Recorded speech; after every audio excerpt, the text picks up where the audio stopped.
ए मर्दे मुजाहिद तुझे सलाम है, तुझे सलाम है।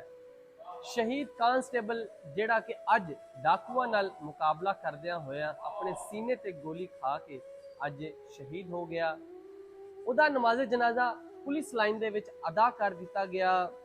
फैसलाबाद के सीपीओ डॉक्टर आबद साहब भी उत्थे मौजूद सी, नाल SSP investigation Abdul Wahab, CTO सारे पुलिस एहलकार जिहड़े के नमाज़े जनाजा दे विच शहीद दे शामिल होए।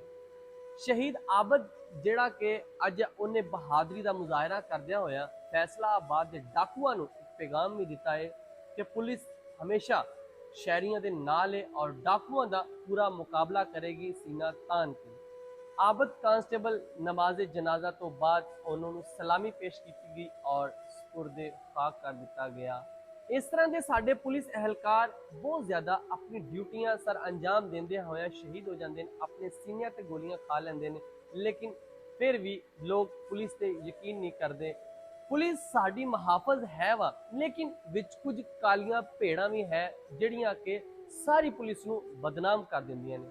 ते अज शहीद कांस्टेबल आबद अली उन्हें अपनी बहादरी का मुजाहरा करदिया होया अज यौमे शहादत पा लिया।